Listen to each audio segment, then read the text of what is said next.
The controversial City Park Golf Course drainage project cleared another legal hurdle this week following a Denver District Court judge ruling.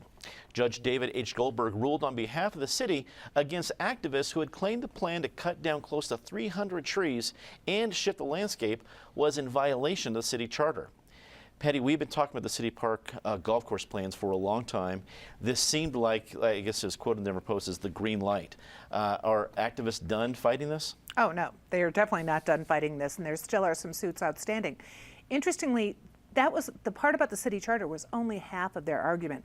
They brought in the I-70 project and whether or not the city with this $300 million project was making it easier for CDOT and the I-70 project to avoid flooding where it's going to go underground, where they've got the lid on it. So that was part of it. And the judge ruled that that really wasn't within the scope of what he could determine, that he could only rule on the issues that involved did the project go against city charter and city zoning, and he decided no. But this is just the start of the fight. I mean, Candy C. DeBacca, who's very, very involved in Ditch the Ditch, just got a big award as one of the 100 urbanists to watch. There's another lawsuit still filed that they're waiting on, although they did take a hit this week also from the EPA. I mean, from another judge, because their suit, the Sierra Club suit against the EPA on I-70 and clean air, also got thrown out. Wow. David, you're one of our two esteemed lawyers at the table. I guess for folks who don't follow all the details of the rulings, when they see something like this and they see a green light or legal hurdle, but there's other lawsuits out there, are we still a long way before legally Denver can start tearing up the golf course? No, they're going to start cutting down trees probably almost as we speak. You know, as you said, well over 200 trees. Some of them not that big, some of them very old, are in their final days and better start making out their last will and testament. As Patty said, the plaintiffs provided a lot of evidence that this whole thing is really pretextual in terms of stormwater, in terms of what it purports to be, and is really motivated by the I-70 expansion. And for example, the city's master plan from 2014, before the I-70 expansion was on the table, didn't see any need to do this stormwater project at City Park Golf Course.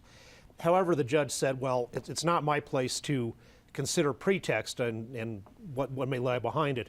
I just consider whether within the four corners of what they're doing, if it's legal.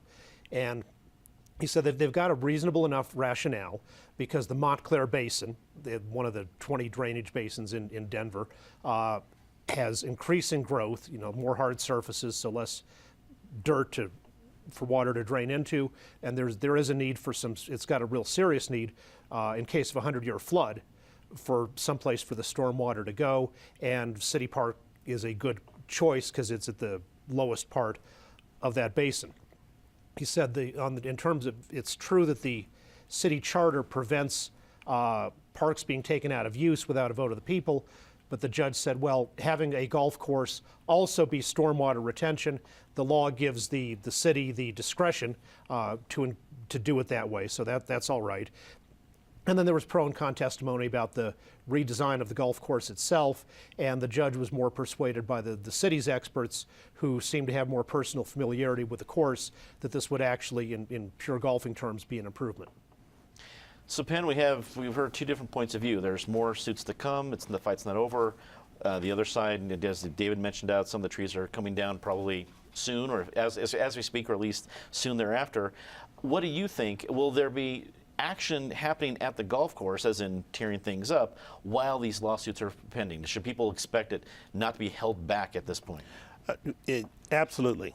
City Park Golf Course is going to be shut down November 1st, and the city's going to start ripping it up. Because, part of what you want to do as the city is, if you're bound and determined to do this, you want to get as much stuff underway as possible so that if at some point some court says stop, part of your defense is, well, we already started, and we're midway. The decision by Judge Goldberg is interesting in a couple of respects. First, and I agree with Patty, why the fighting may not be over, but it's going to go in a different direction, because what the judge ultimately ruled is, as a matter of law, I have to give great deference to the administrative decision or the regulatory authority of the city and county of Denver. And he said basically, specifically, Happy Haynes. Under the city charter, she's the manager of Parks and Recreation, and he basically said this may be the worst idea in the world, but it's within her prerogative to exercise her authority and do this.